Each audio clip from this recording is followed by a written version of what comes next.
Class हमने last lecture theory complete कर ली थी और न्यूटन्स लॉ ऑफ मोशन की सारी थ्योरी पढ़ने के बाद ही आप इन क्वेश्चंस को ट्राई करिएगा। और ये कुछ बहुत ही इंपॉर्टेंट और अच्छे क्वेश्चंस हैं जिन्हें आप ट्राई करेंगे तो उसके बाद क्या होगा कि थ्योरी पढ़ने के बाद ही इसे ट्राई करिए। और जब आप इन्हें ट्राई करेंगे, एक बार, दो बार, तीन बार ट्राई करेंगे, उसके बाद नहीं आता है तो आप ये वीडियो की हेल्प ले सकते हैं। इस टाइप के क्वेश्चंस अगर 3 से 4 या 5 सॉल्व कर ले गए आप खुद से, या समझ ले गए जैसे मैं समझा रही हूँ, तो उसके बाद से आपको फिगर वाले क्वेश्चंस, पुलिस वाले क्वेश्चन, स्ट्रिंग बेस्ड क्वेश्चंस में दिक्कत नहीं होगी। क्योंकि ये लगभग लगभग वो सारे क्वेश्चंस हैं जिनसे रिलेटेड मैंने ऑलरेडी आपको डेरिवेशन में बता दिया है। हॉरिजॉन्टली मोशन में जब ब्लॉक रखे होते हैं या वर्टिकली जब हैंगिंग होते हैं, है ना, एक स्ट्रिंग के थ्रू, डबल स्ट्रिंग के थ्रू, डबल जब दो स्ट्रिंग यूज होती है तो दो टाइप के टेंशन आ जाते हैं। तो ये सारी चीजें मैंने आपको पहले ही क्लियर कर दी है। तो इसलिए थ्योरी पढ़ने के बाद, इवन पूरा चैप्टर पढ़ने के बाद और बहुत अच्छे से पढ़ने के बाद, सारे डेरिवेशंस करने के बाद ही आप क्वेश्चंस में जंप करिए। ठीक है, स्टार्ट करते हैं। पहले वाले क्वेश्चन का जो फिगर है ना, वो क्वेश्चन लिख देती हूँ।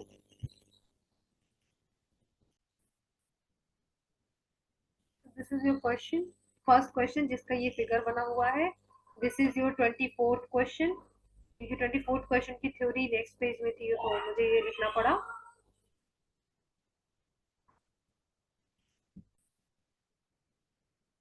क्वेश्चन, ओके, शोज अ, एक फिगर है, ये आपका फिगर है 24th क्वेश्चन का। Shows a uniform rod of length 30 centimetre. तो जो ये रॉड है, इसकी जो लेंथ है वो कितनी है, 30 सेंटीमीटर है। ये रही आपकी, है ना, 10 + 20 30 सेंटीमीटर है। और 3 kg ओवरऑल पूरा है, 3 kg इसका वेट। ठीक है। The string shown in the figure are pulled by a constant forces. एक साइड 32 न्यूटन का फोर्स है और एक साइड आपका 20 न्यूटन का फोर्स है। Find the force exerted by the 20 centimetre part of the rod. Rod के 20 सेंटीमीटर पार्ट पे कितना फोर्स आपको एक्सर्ट मतलब हो रहा है। Rod on the 10 centimetre part, all the surfaces smooth. Okay, वो फोर्स आपको निकालना है जो 20 सेंटीमीटर और 10 सेंटीमीटर दोनों पार्ट्स के थ्रू फोर्स एक्सर्ट हो रहा है। ठीक है। और इस, जो आपका सरफेस है वो क्या है, स्मूथ है। और जो स्ट्रिंग है वो लाइट है, यानी मासलेस है। और स्मूथ है, इट मीन्स फ्रिक्शनलेस है। तो इन दोनों को हमने हॉरिजॉन्टल, जो हमने हॉरिजॉन्टली डेरिवेशन किया था ब्लॉक का, दो फोर्सेस, उसके अकॉर्डिंग करेंगे, या तो हम सीधे सीधे इक्वेशन बना के कर लेते हैं इसको। ठीक है। तो मैं सबसे पहले न्यूमेरिकल करने से पहले क्या करूंगी, इसका फ्री बॉडी डायग्राम बनाऊंगी। ठीक है।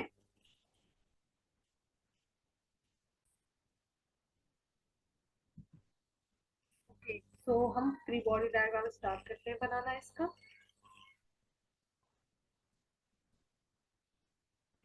ओके, तो आपका जो फिगर है वो कुछ ऐसा है। 3 kg का फिगर है। ठीक है। और बीच से पार्टीशन है। और ये आपका, मैं डायरेक्टली फोर्स बनाती हूँ यहाँ से। ठीक है। तो यहाँ पे देखा जाए तो 32 न्यूटन का फोर्स है और यहाँ पे 20 न्यूटन का फोर्स है। This is your 20 centimetre, this is your 10 centimetre rod. Right. Overall ये कितनी है, 30 सेंटीमीटर की रॉड है। और 30 सेंटीमीटर की रॉड का 3 kg वेट दिया हुआ है। ठीक है। तो मैं अब यहाँ पे सॉल्व करती हूँ। मैं ये क्वेश्चन सॉल्व कर रही हूँ, 24th क्वेश्चन, जिसकी थ्योरी मैंने अभी आपको बताई है। 30 सेंटीमीटर का जो रॉड है, इसका वेट है 3 kg। लेकिन ये 10 सेंटीमीटर और 20 सेंटीमीटर अलग अलग इनका मास नहीं दिया हुआ है, तो वो भी हम निकाल लेंगे। सबसे पहले free body diagram. Suppose this is your M1 block and this is your M2 block. Okay, तो सबसे पहले M1 का हम बनाते हैं, जिसका मास आपको पता नहीं है। और एक काम करते हैं, जो ये आपका जो ब्लॉक है ना, M1 और M2, कुछ इस तरह से इनका मास मानते हैं क्योंकि टोटल मास दिया हुआ है। तो अगर टोटल मास इनका दिया हुआ है तो हम इनका मास ऐसे मान सकते हैं, अगर ये मास m है तो ये मास होगा 3 - m। ठीक है, तो ये रहेगा आपका 3 - m। सही है ना, क्योंकि टोटल 3 kg है, तो अगर ये m है तो ये कितना होगा 3 - m। अब मैं m ब्लॉक के लिए निकालती हूँ। तो ये m और m दोनों से क्या है, सरफेस कांटेक्ट में है। तो जब कांटेक्ट बॉडी डायग्राम का मैंने डेरिवेशन कराया था, तो उसे आप अच्छे से देख लीजिएगा। तो ये एक दूसरे पे क्या लगाएंगे, जब स्ट्रेच होगा दोनों साइड से तो टेंशन लगेगा ना, मतलब कांटेक्ट में है तो। ठीक है, और ये इस पे एक्सर्ट करेगा टी टेंशन। ठीक है, और उसके बाद टी कह ले, नॉर्मल कह ले सकते हैं इनको, हम नॉर्मल कह देते हैं, नॉर्मल ही है। टेंशन स्ट्रिंग में होता है, कांटेक्ट फोर्सेस में नॉर्मल फोर्स होता है। तो ये रहा। अब हमें ब्लॉक पर लगने वाले एक्सर्टेड फोर्सेस की इक्वेशन बनानी होती है। ठीक है, तो हम इस एन की इक्वेशन बनाएंगे, यानी कि जब भी हम इक्वेशन बनाएंगे इस 20 न्यूटन के फोर्स के साथ, तो हम डायरेक्शन कौन से एन की लेंगे, जो अदर ब्लॉक इस एम ब्लॉक पर लगा रहा है, यानी कि 3 - m का जो ब्लॉक है वो इस पर कितना एन लगा रहा है, कितना फोर्स एक्सर्ट कर रहा है। Due to contact it will normal, क्योंकि कॉन्टैक्ट बॉडी क्या होती है, एक्शन रिएक्शन, नॉर्मल फोर्स देती है एक दूसरे को। This will 32 newton. अब हम बनाते हैं इनके free body diagram. F B D आपका हो गया, एफ बी डी की हेल्प से अब हम बनाते हैं इनके इक्वेशंस। स्टार्ट करते हैं। सबसे पहले आपको डिफाइन करना है कि एक्सिलरेशन किस ब्लॉक की साइड होगा। तो जिधर मास ज्यादा है हम उधर एक्सिलरेशन मान लेते हैं। इन लास्ट अगर एक्सिलरेशन जो है आपका, जो लास्ट में एक्सिलरेशन अगर आपने गलत माना है, तो आपका जो आंसर है वो माइनस में आ जाएगा। तो आप समझ जाइएगा कि आपका एक्सिलरेशन का डायरेक्शन गलत है, मैग्नीट्यूड आपका वही आएगा। तो हम इनिशियली एक्सिलरेशन उस ब्लॉक की साइड मान के चलते हैं जिस ब्लॉक का मास ज्यादा होता है। तो suppose this is your 32n, मतलब क्या होता है, मास ज्यादा है तो मास का तो हमें पता नहीं कि कितना है, लेकिन फोर्सेस ज्यादा लग रहा है जिधर, उधर एक्सिलरेशन मान लेते हैं। तो अब मास हमें नहीं पता तो हम किसके अकॉर्डिंग चलेंगे, फोर्स के अकॉर्डिंग चलेंगे। तो हमने एक्सिलरेशन माना कि इधर हो रहा है, तो इस ब्लॉक का भी एक्सिलरेशन इधर ही होगा, क्योंकि ये क्या है, इसके साथ कॉन्टेक्ट में है। पहले 20 न्यूटन के फोर्स के साथ एम ब्लॉक की इक्वेशन अगर हम लिखे, तो एक्सिलरेशन जिधर हो रहा है उधर का कंपोनेंट हम लेंगे आपका पॉजिटिव। तो मैं ये लूंगी एन, और ऑपोजिट डायरेक्शन में है 20n is equal to, this is your 20n। N यहाँ पे न्यूटन है, मैं इसको नहीं भी लिखती हूँ कि कंफ्यूज मत हो जाइएगा, ये न्यूटन है। और ये रहा आपका 20, सॉरी मास इंटू एक्सिलरेशन होगा ना, तो मास क्या है आपका m, एक्सेलरेशन क्या है a। ये हो गई पहली इक्वेशन। अब दूसरे ब्लॉक के लिए इक्वेशन लिखिए। तो एक्सेलरेशन जिधर हुआ 32 न्यूटन माइनस का n is equal to mass कितना है इसका 3 - m, और ये रहा आपका acceleration. This is your second equation. अब इन दोनों इक्वेशंस को क्या करिए, आप इवेल्युएट कर लीजिए। एन से N plus minus cancel out हो जाएगा, माइनस प्लस में एडिंग कर रही हूँ ना, तभी तो प्लस माइनस कैंसिल हुआ, मैंने साइन नहीं चेंज किए। 32 - 20 कितना होगा 12 इज इक्वल टू, इन दोनों को मैं क्या करूंगी, ऐड कर दूंगी। M a vector plus 3a vector minus m a vector. M a से m a cancel out, a vector will be, which is acceleration will be 12/3, this is your 4 meter per second square, है ना। Centimetre metre कह सकते हैं, क्योंकि ये हमारा I think centimetre दिया है, तो यहाँ सेंटीमीटर आप लगा दीजिए, क्योंकि जिस हिसाब से आपकी यूनिट लेंथ दी हुई है उसी को आप लेंगे, सेंटीमीटर पर second square. This is your acceleration. Now you will get mass of the each block. तो अब दोनों के मास निकालेंगे। एक्सेलरेशन आपको क्या करना है, अब यहां रख देना है। फर्स्ट इक्वेशन में अगर आप एक्सेलरेशन रख देते हैं तो आपका आएगा नॉर्मल फोर्स, फिर हमारा क्या आएगा, मास ऑफ द ब्लॉक। तो नॉर्मल फोर्स, और इसको हम ऐसे भी सॉल्व कर सकते हैं, बताते हैं। आगे जाएंगे, दोनों इक्वेशन को आपको ऐसे रखना है, ठीक है। सपोज अब मैं इसको ऐसे निकालती हूँ कि 30 सेंटीमीटर की जो लेंथ है, यहाँ लिखते हैं 30 सेंटीमीटर की जो लेंथ है, इसका मास है 3 kg, राइट। ये मास हम पहले भी निकाल सकते थे, लेकिन यहां से मुझे पता था कि ये कैंसिल आउट हो जाएगा, इसलिए मैंने मास पे ज्यादा ध्यान नहीं दिया, मुझे एक्सेलरेशन चाहिए था। अब मुझे मास की जरूरत है, क्योंकि अगर मैं मास निकाल लेती हूँ तो यहाँ पे एक्सेलरेशन आ गया है मेरा, और मुझे क्या आ जाएगा, फोर्स आ जाएगा, जो कि पूछ रहा है कि ये दोनों बॉक्स, ये दोनों रॉड के जो पार्ट है वो एक दूसरे पे कितना फोर्स एक्सर्ट कर रहे हैं, मुझे एन निकालना है। ओके, तो अगर 30 सेंटीमीटर का मास 3 kg है, तो 20 सेंटीमीटर का मास का पार्ट का मास कितना होगा, 3/20, 3/30 into 20, it will be 2 kg, right. अब 10 सेंटीमीटर वाले का कितना होगा, 3/30 इंटू 10, 1 kg होगा। अब आपको मास पता चल गया, किसी एक इक्वेशन से आप वो एक्सर्टेड फोर्स निकाल सकते हैं जो कि नॉर्मल है। मैं फर्स्ट इक्वेशन अगर ले लू, तो आपका हो जाएगा n-20 = ma था ना। तो n कितना है पता नहीं, क्योंकि वही हमें निकालना है 20। मास कितना है, हमें किस ब्लॉक का हमने लिखा है, 20 सेंटीमीटर वाले ब्लॉक का मास कितना है, 2। एक्सेलरेशन 4, ठीक है। तो ये आया आपका, एक सेकेंड एक सेकेंड एक सेकेंड, ये एक सेकेंड इक्वेशन में, अच्छा m इंटू ए, एम, अच्छा 20 न्यूटन फोर्स उसका है, 1 kg बॉक्स का है ना, क्योंकि 10 सेंटीमीटर, 20 न्यूटन किधर लग रहा है, 10 सेंटीमीटर वाले पार्ट पे लग रहा है। ये रहा 20, और इसका मास कितना है, 1, क्योंकि 20 न्यूटन जो फोर्स है वो 10 सेंटीमीटर वाले पार्ट पे लग रहा है ना, ये इधर लग रहा है ना। तो ये इसका क्या है, 1 kg आया है यहां से। तो अब मैं 1 रखूंगी ना, और एक्सेलरेशन 4 है, तो एन विल बी कितना हो जाएगा, 24 न्यूटन। मतलब दोनों एक दूसरे पे 24 न्यूटन का फोर्स एक्सर्ट कर रहे हैं, ठीक है। नाउ अब हम सेकेंड क्वेश्चन में आते हैं। मुझे यही पेज यूज करना है क्योंकि आपका क्वेश्चन इधर है, तो आप इस क्वेश्चन को अच्छे से थोड़ा सा देख लीजिए।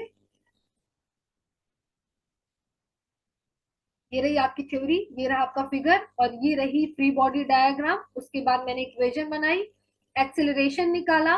मास पे गौर मत करिए, क्योंकि मास क्या हो जाएगा, जब एक्सेलरेशन निकालेंगे तो मास के साथ जो एक्सेलरेशन आएगा, मतलब ये जो मास आएगा ना, मास के साथ एक्सेलरेशन ये कैंसिल आउट हो जाएगा। अब हमें मास निकालना है, तो 30 सेंटीमीटर की रॉड का मास है 3 kg, तो 20 सेंटीमीटर का निकाला, 10 सेंटीमीटर का निकाला। अब उस मास की हेल्प से मैंने एक इक्वेशन में रखकर आपका फोर्स निकाल लिया, जो दोनों ही पार्ट एक दूसरे पे एक्सर्ट कर रहे हैं due to applying force on both side, ठीक है।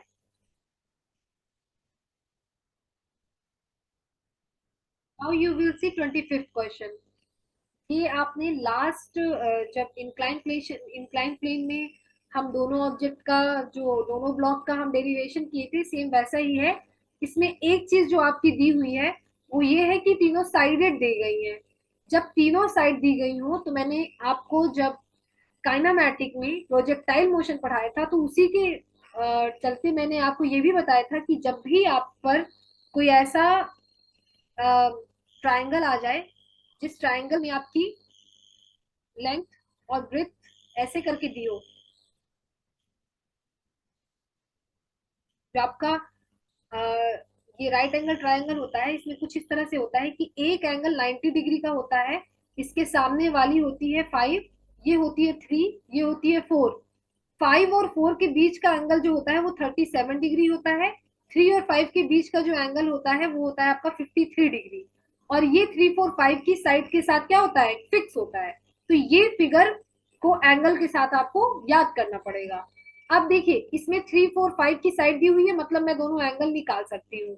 सबसे पहले 5 के सामने की जो साइड है ना, 5 के सामने की जो साइड है वो 90 डिग्री होगी। ठीक, अब मैं आपको यही फिगर बनाती हूँ।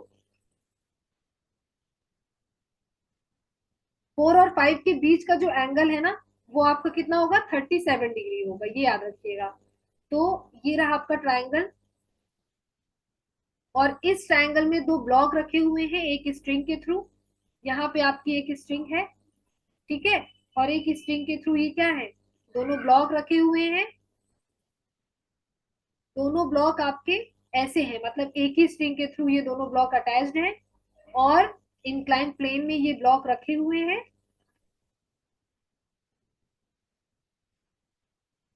ओके, और ये जो साइडेड हैं वो आपकी है 3, 4, 5।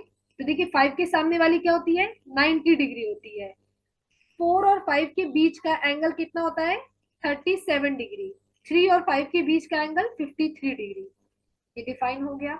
मास दिया हुआ है, दिस इज योर 10 kg, और ये कितना दिया हुआ है, सॉरी 1 kg दिया है, दोनों का मास कितना दिया है, 1 kg दिया है। ये है 1 kg, ये है 1 kg, तो दोनों ही क्या करेंगे, अब कंपोनेंट बनाएंगे और अपना मास वेट क्या करेंगे, डाउनवर्ड एक्सर्ट करेंगे। तो मैं इस ब्लॉक के लिए क्या बनाती हूँ, फ्री बॉडी डायग्राम बनाती हूँ। तो ये रहा आपका इस साइड के ब्लॉक के लिए, ये रहा आपका ब्लॉक, और ये रही स्ट्रिंग। ठीक है, अब ये जो एंगल बना रहा है ये है आपका 53 डिग्री एंगल। इसने अपना मास यानी अपना वेट कुछ ऐसे एक्सर्ट किया है।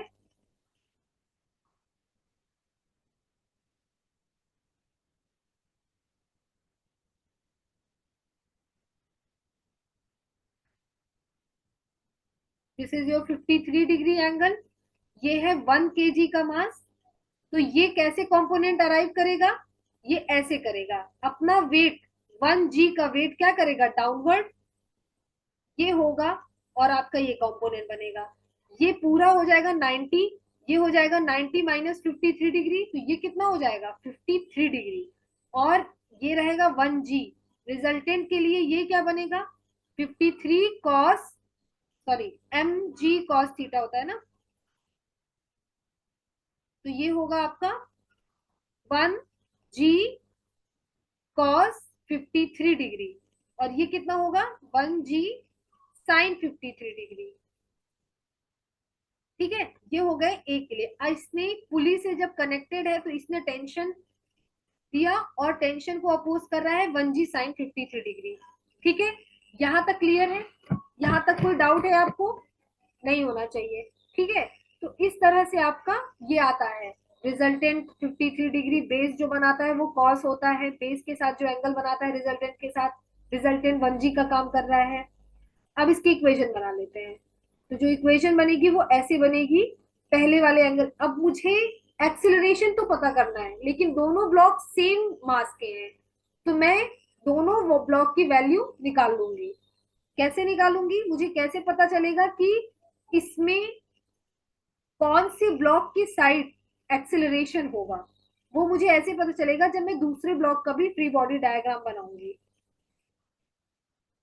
ठीक है, ये हो गया आपका सेकेंड ब्लॉक का फ्री बॉडी डायग्राम।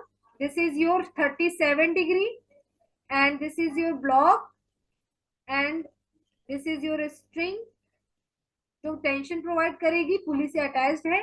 अब इसके कंपोनेंट को आपको क्या करना है, इवेल्युएट करना है। इसके कंपोनेंट जब आप इवेल्युएट करेंगे तो कुछ इस तरह से इसके कंपोनेंट भी बनेंगे। अब ये रहा आपका कितना, ये भी 1 g ही है, तो ये 1 g sin 37 डिग्री, और ये रहा 1 g cos, क्योंकि ये 37 हो जाएगा ना, cos 37 डिग्री। मैं अगर 1 g sin 37 डिग्री, यहां लग रहा है यहाँ लग रहा है 1 g sin 37 डिग्री, और यहाँ लग रहा है 1 g sin 53 डिग्री। अगर इन दोनों में किसी एक की वैल्यू का पता चल गया, अगर इन दोनों में से कोई एक वैल्यू किसी से छोटी या बड़ी हुई, तो मुझे उसके एक्सेलरेशन का डायरेक्शन पता चल जाएगा, राइट। तो मैं इन दोनों की वैल्यू क्यों ना निकाल लूं। तो अगर मैं निकालना चाहूं 1g sin 37 डिग्री,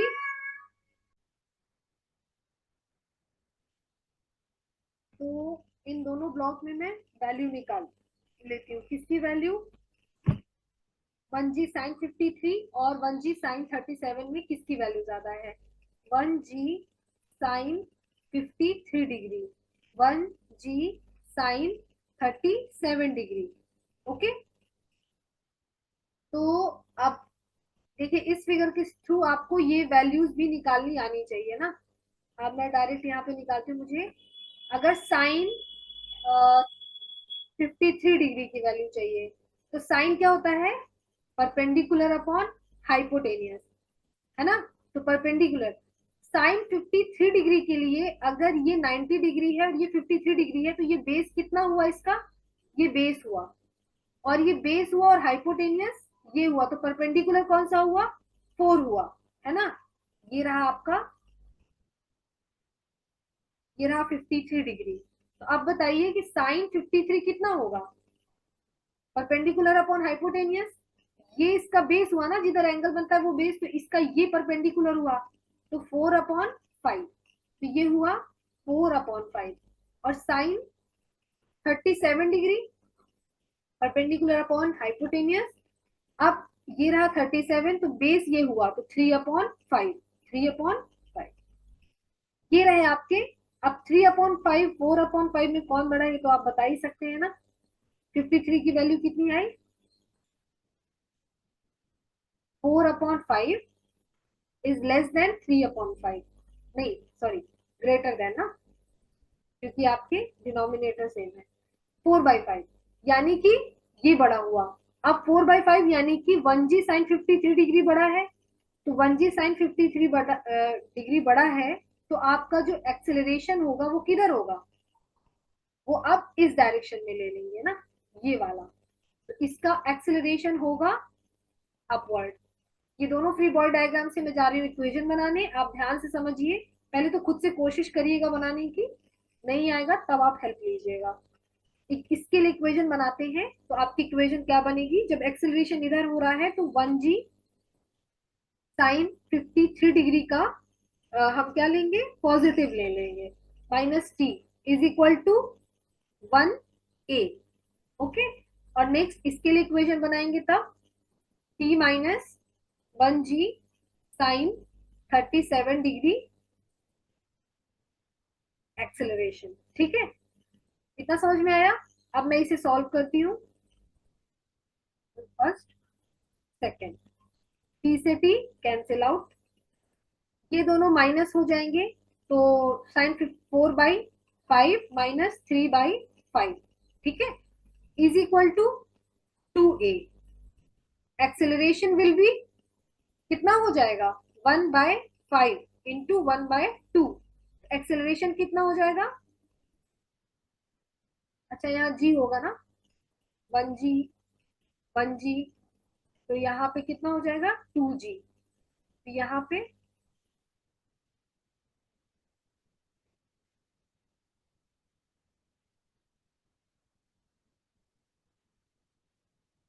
आपके वही रहेंगे, क्योंकि मास इंटू एक्सेलरेशन होता है ना।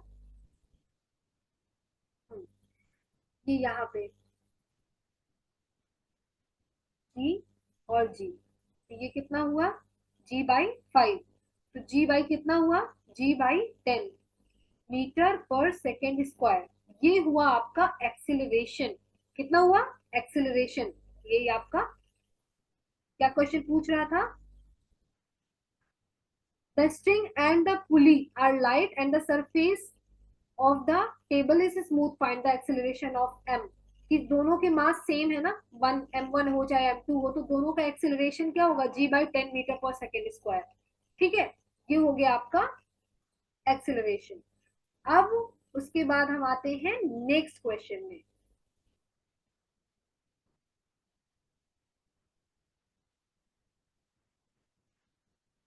इसे मैं इरेज करती हूँ, एक बार आप इसे देख लीजिए। और ठीक है, ये है आपका क्वेश्चन, ये था। और इसको मैंने फ्री बॉडी डायग्राम के थ्रू ऐसे डिराइव किया। मैंने पहले एक्सेलरेशन की डायरेक्शन निकाली, उसके बाद आपको इक्वेशन बना के एक्सेलरेशन इवेल्युएट कर लिया।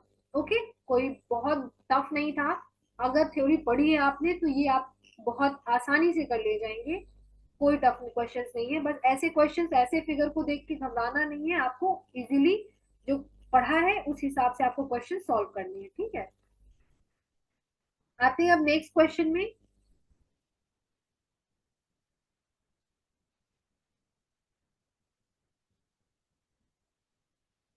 ओके, तो आपका नेक्स्ट क्वेश्चन जो है वो क्या है?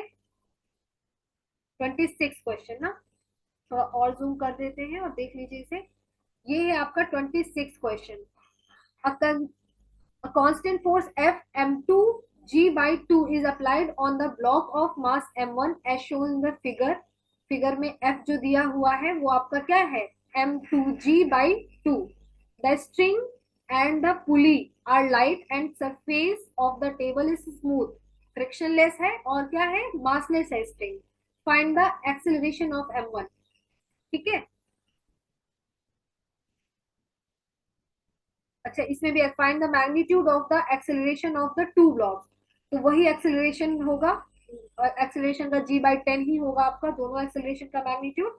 और इसमें उस समय मैंने इस क्वेश्चन को पढ़ लिया था, लेकिन दो उसमें भी एक्सेलरेशन ही पूछ रहा है। जो हमने निकाला है वो क्वेश्चन सही है, तरीका सही है।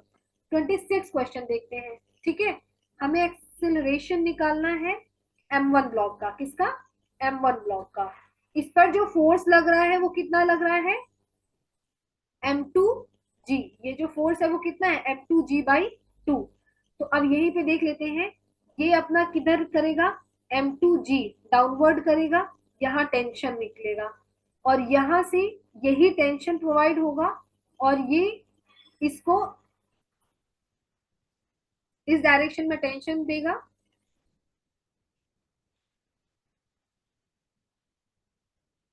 ये आपको इस डायरेक्शन में टेंशन देगा और ये F अपोजिट डायरेक्शन में पुलिंग फोर्स लग रहा है m1 पे। ठीक है, तो सीधा सीधा इक्वेशन बनाते हैं इसमें। ठीक है,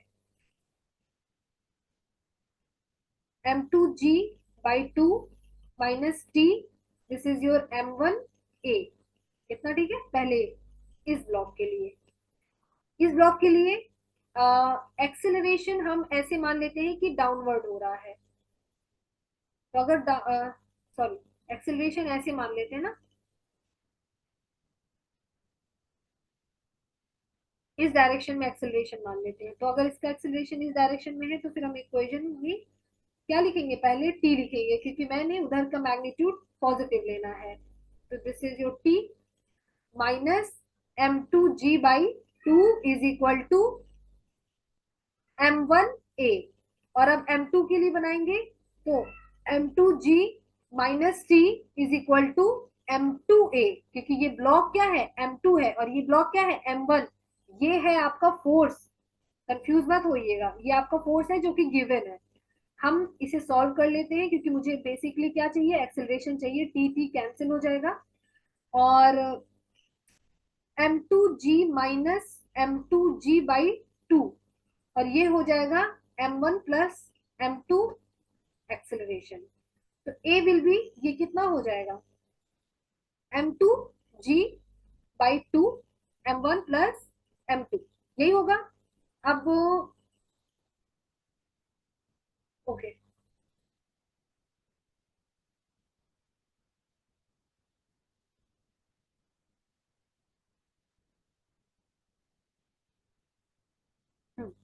तो ये आपका क्या हो गया? एक्सेलरेशन आ गया m2g/2 upon m1 plus m2। ये हुआ आपका एक्सेलरेशन ए नेट। ठीक है,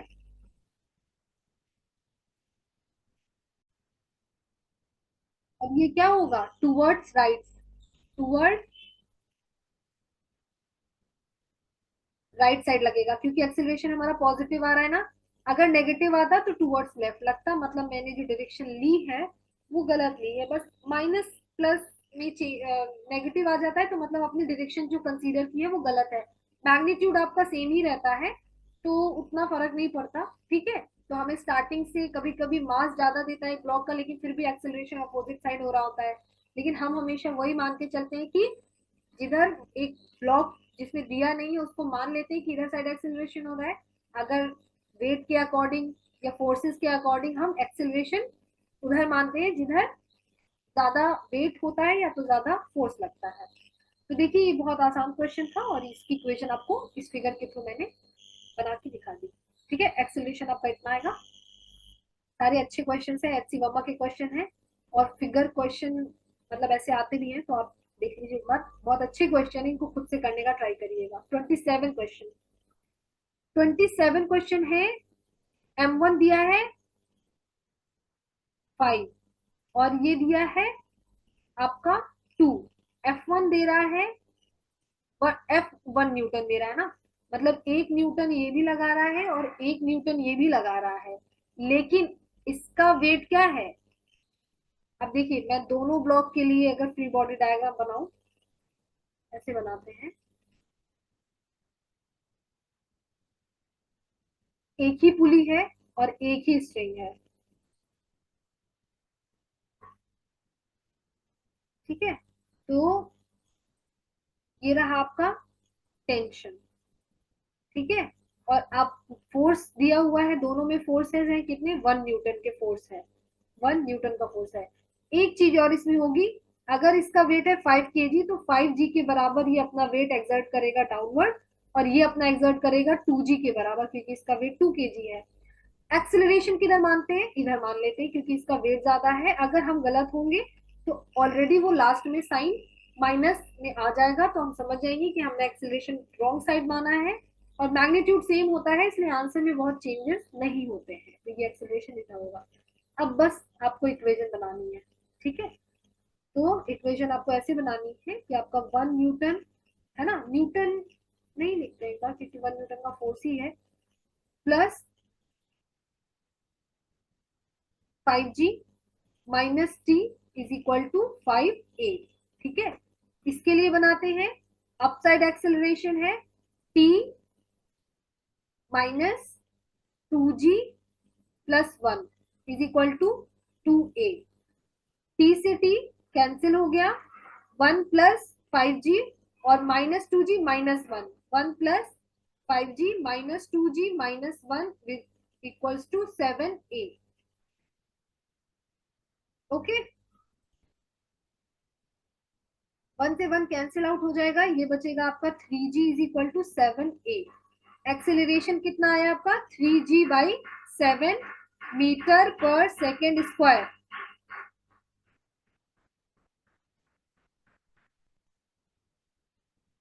सेंटीमीटर में दी हुई है, सॉरी ये तो मैं अलग देख रही हूँ, मीटर में ही होंगे। तो ये हुआ आपका मीटर पर सेकेंड स्क्वायर, ये हो गया आपका एक्सेलरेशन। पूछ क्या रहा है आपसे, acceleration of the either block, discrete the motion of m1 if the string breaks but f continues to act।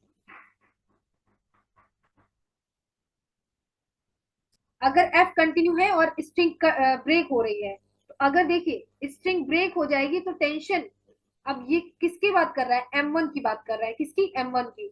अगर स्ट्रिंग टूट गई यहां से तो टेंशन क्या हो जाएगा, जो टेंशन इस डायरेक्शन में लग रहा है ये कितना हो जाएगा, 0 हो जाएगा। तो आपके पास जो इक्वेशन पहले ब्लॉक के लिए बनाई थी उसमें क्या हो जाएगा, टेंशन 0 हो जाएगा। तो 1 plus 5g minus 0 is equal to 5a। तो ये हो जाएगा आपका, फिर ये मैं g की वैल्यू 10 रख देती हूँ। जी की वैल्यू 10 नहीं रखना है हमें, यहाँ पे एक्सेलरेशन निकालना है, तो ठीक है देख सकते हैं। ये हो जाएगा 51/5, ये हो जाएगा 5 × 10 जी की वैल्यू, तो ये होगा 51/5 मीटर पर सेकेंड स्क्वायर। ये जब टेंशन 0 हो जाएगा, स्ट्रिंग ब्रेक हो जाएगी, तब का एक्सेलरेशन है। विदाउट स्ट्रिंग जब ब्रेक नहीं होगी तब का एक्सेलरेशन। दोनों कंडीशन की एक्सेलरेशन को हमने निकाल लिया, यही आएगा आपका। और आपका ये क्वेश्चन मतलब ये आंसर आपको ऐसे भी आ सकता है, acceleration is equal to 1 plus 5g upon 5, it will 0.2 plus G meter per second square. ये दोनों ही आपके आंसर सही है, क्योंकि इन दोनों का मैग्नीट्यूड सेम आएगा जब आप जी की वैल्यू पुट कर देंगे। ठीक है, अब नेक्स्ट क्वेश्चन देखते हैं। ठीक है, क्वेश्चन में मुझे लगता नहीं कोई दिक्कत होनी चाहिए, मैं इसे इरेज कर रही हूँ। और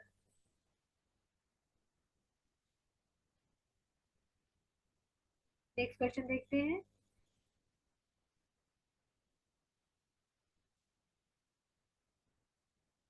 28 क्वेश्चन है, का फिगर दिया हुआ है ऊपर। M1 ब्लॉक, M1 है आपका 1 kg, M2 है 2 kg, M3 है 3 kg। अच्छा, तीन ब्लॉक दिए हुए हैं फिगर में। Find the acceleration of M1, M2, M3। The string from the upper pulley is 20, M1 is 20 centimetre. When the जो अपर पुली वाली पहली M1 ब्लॉक है वो 20 सेंटीमीटर क्या हो रहा है, डिस्प्लेस हो रहा है जब एक्सिलरेशन अपवर्ड हो रहा है उसका, यानी कि when system is release from rest. अगर रेस्ट से रिलीज हो रहा है तो उस टाइम पे उसकी इनिशियल वेलोसिटी क्या है, जीरो है ना। अगर रेस्ट से स्टार्टिंग हो रही है तो इनिशियल वेलोसिटी क्या है, जीरो है। How long will it take before M1 strikes the pulley, यानी कि इसका क्या निकालना है, टाइम निकालना है। तो पहले तो हम एक्सिलरेशन निकालते हैं, उसके बाद हम इक्वेशन ऑफ मोशन, उसके इक्वेशन ऑफ मोशन से क्या निकालेंगे, इनिशियल वेलोसिटी दी है, डिस्प्लेसमेंट दिया हुआ है, तो आपका टाइम निकलेगा। फिगर आपका ये है, सबकी वैल्यू पहले पुट कर लेते हैं। ठीक है, जो आपका M1 है वो कितना है, 1 kg। और M2 है जो, वो कितना है 2 kg। और M3 है वो 3 kg। ठीक है, अब पुली बनाते हैं, सीधे सीधे फ्री बॉडी डायग्राम बनाते हैं, क्योंकि ये फिगर तो आप देख ही रहे हैं। ठीक है, तो जो ये ब्लॉक M1 है और M2 है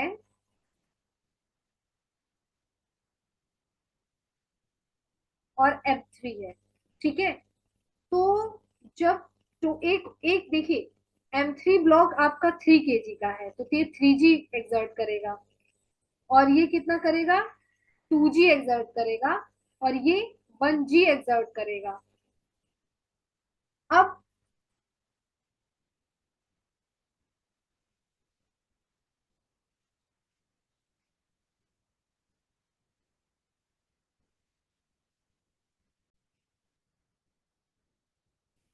और ये आपका M1 है।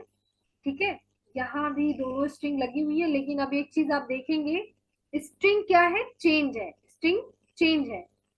तो पहले तो इन दोनों स्ट्रिंग में क्या लगेंगे, टी और टी।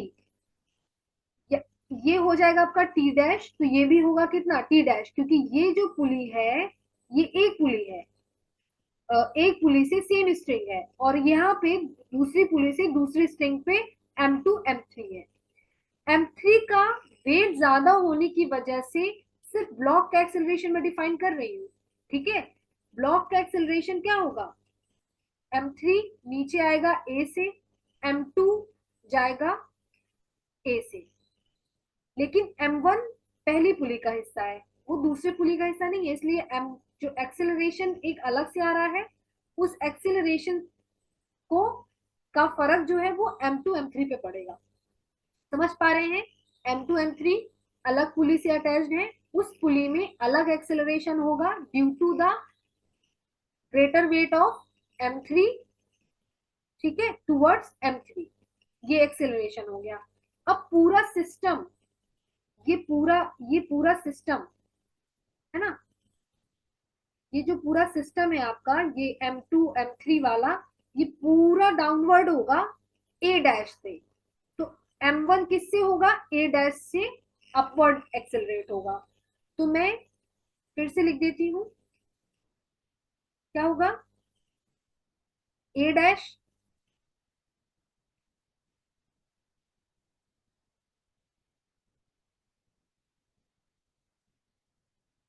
ओके, ये कितना होगा ए डैश, फिर ये ये भी, ये पूरा जाएगा ए डैश से नीचे, और ये ए डैश से ऊपर जाएगा।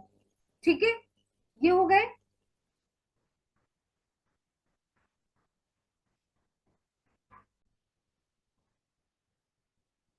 ये रहा आपका एक्सेल। देखिए अब ये पूरा सिस्टम है जिसका एक्सेलरेशन अलग है और ब्लॉक का एक्सेलरेशन अलग है। मैंने इसके लास्ट इसी चैप्टर में जब पढ़ा रही थी तो मैंने स्यूडो फोर्स का जिक्र किया था, जहां पे पूरे सिस्टम का एक्सेलरेशन जो होता है वो एक इमेजिनरी फोर्स जनरेट करता है, जो उस एक्सेलरेशन, उस सिस्टम के एक्सेलरेशन के ऑपोजिट डायरेक्शन में लगता है।